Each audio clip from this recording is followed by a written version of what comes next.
it's Bells. Welcome back to my channel. Today we're gonna do something super cool. I'm gonna share my reading stats from 2021 with you all and end with some 2022 reading goals.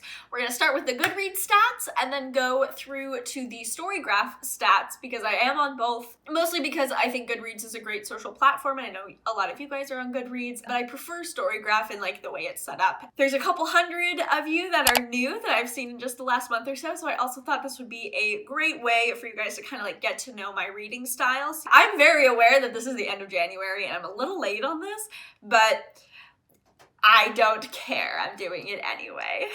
Grab a cup of tea or some water so you can stay hydrated. Always stay hydrated. And let's bring on the books. Okay, so I have my screen recording now. That way you can see what I can see. So my year in books, 2021, I read 74 books and almost 30,000 pages, which is awesome. My shortest book was Man's Search for Meaning. My longest book was The Quest. Average book length, 391 pages. That kind of checks out. Most popular, oh wow, the last time I looked at this, it said The Shining was the most popular, but now it's Dune, which means a lot more people have been reading Dune in the last month or so. Least popular was No Surrender by Hiroru Onoda. My average rating was 3.8. That feels pretty good. That feels pretty reasonable. Highest rated on Goodreads was Cast. That checks out. That book was great. Does it say lowest? No, it doesn't. Okay. And my reading challenge, I read 74 out of 52 books. Woo! Okay, cool. So that was Goodreads. So lame in comparison with like what the storygraph one looks like. Okie dokie. So yeah, again, 74 books out of 52. This one says a little bit more pages than the Goodreads one, but around 30,000 pages, give or take. Right, so we're gonna start with the moods and what moods I read. Oh, my most read is reflective. That's actually surprising to me. And then emotional, that's interesting. And then dark, that checks out. Adventurous, those are what I thought would be more. I expected those to be a little bit higher. And then mysterious, I read 19 books that were mysterious, and then 15 that were challenging. Tense, informative. That's probably like how many nonfiction books I read. Hopeful is 5. I love that dark is at 20 and hopeful is at 5. Inspiring at 4. Lighthearted at 3. Funny at 3. Sad at 2. And yeah, relaxing isn't even on here. We'll go to pace next. I really like slow-paced books, so that's interesting to me that it's only at 35%. And then medium, yeah, I guess that makes sense. Like most people write in a general medium pace. And fast, I don't love fast-paced books. I like to sit with the characters a little bit longer. What were my fast-paced books? Milk-Fed. Not One of Us, Outlawed. I would argue that Mistborn is absolutely not fast-paced. I said that it was medium-paced. The whole first volume is pretty slow. Whatever, it's fine. I think people conflate fast-paced with just like plot where a lot of things happen. Those are two different things. The way that it was written is different than like how much happens in a book. Okay, page number. Yeah, mostly medium, because that checks out. Most people write books that are that long. That's quite a few that are under 300 pages though. I read 16 books that were higher than 500 pages. Okay, fiction and nonfiction, yeah, almost like a 75 to 25. Oh my gosh, I was right. All the informative ones are nonfiction. So yeah, I read 17 nonfiction this year. That's pretty good. That's more than one a month. So I'm happy with that number. Look at these genres. Look at my historical. I read 18 historical books. I read a lot of romance. Huh, I feel like I didn't read that many romance books, but maybe I did. I can't believe that's tied with fantasy and literary. What does literary actually mean? That's my question for you guys. What is literary fiction? Does it just mean pretentious? Like, what does that mean to you? I would like to know because I feel like I have no idea what that actually means. Some of these I'm like, yeah, that's definitely literary. The Collector is not literary fiction. This is a Nora Roberts book. 14 fantasy books. I can't believe I only read 14 fantasy books. And then contemporary. I read 9 thrillers. I don't even like thrillers.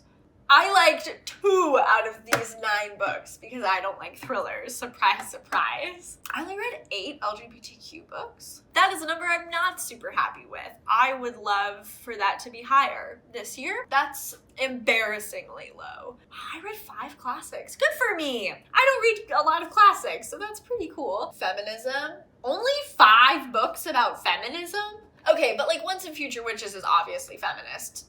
It's just not like strictly feminism. It's fine. I will fight about the organization of all these books all day long. For science fiction, I like my psychologies. I read 3 self-help books. Oh, I did read The Power of Habit. That was actually pretty good. I didn't hate that book. Gender. What is gender? This is not about gender. What? How on earth is this activist book about the anti-fat bias about gender? That has literally nothing to do with it.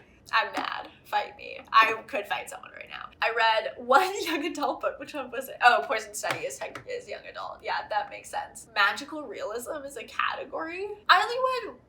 That's... No. Okay, but like Such a Fun Age is about race. I read more than that about race. That makes me feel better about this LGBTQ plus category because I'm sure I read more than that this year. Most read authors were Wilbur Smith and Stephen King. Okay, look at this. I started off in January with 5 books. Look at the pages read though. Oh my gosh, look in December. I read almost 4,000 pages in December and 8 books. Damn, I read so much this year.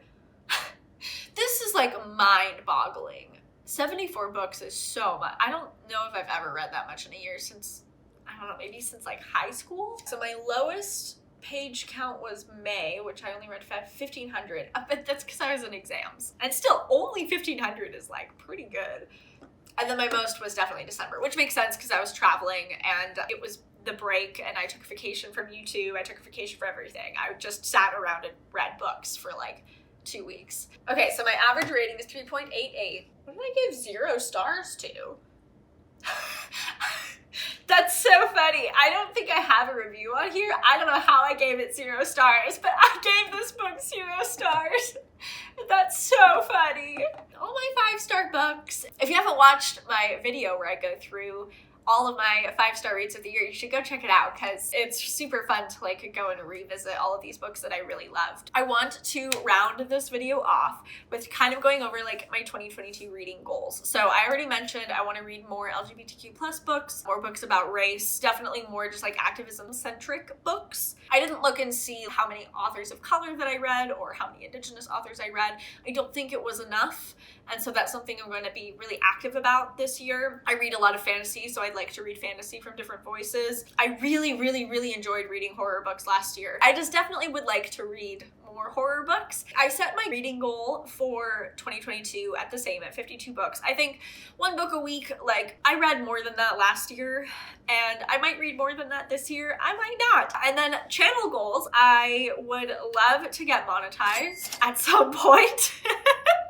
Ideally this year. I think that would be really cool. I'd love to start making money off of all of this work and like fun stuff that I'm doing. We all want to like monetize our hobbies and I'm not going to be shy about doing that. I also definitely want to focus on more like community building stuff. So I'm going to create a Discord here soon. I'm going to figure out if I can do lives with you guys at some point. I don't know what they will be yet, but if you have specific times or days or any suggestions of what you'd like a live to look like, also put that in the comments because that's something I'm like definitely thinking about. And I'm also going to start doing collab videos with some people. So that's going to be super cool. I'm super excited to like spread the community a little bit further and bring more people into it. If you have things that you would like to see from me that you aren't getting, please let me know because like this content is for me. This is something for me to like do and have fun with, but it's also for you guys. I can't really sustain a channel without people watching it. I could, but it would be a little narcissistic of me. And you guys are watching this stuff, which is so freaking cool. I'm open to any and all ideas. I had a really good year of reading. Like this was great. I read a lot of good books. I learned a lot. I expanded my bookshelf. I started a booktube channel. All of these things are so cool and so exciting for me. And I just can't wait to keep reading along with you guys and see where 2022 takes us. If you haven't seen this video yet, go and check it out. As always, if you like this content, please give it a little like and subscribe, hit the notification bell because I've got so much cool content coming out in the next little bit. My tarot TBR video for February will be up this week, which is great. I know you guys all love that stuff, and I will see you all next time.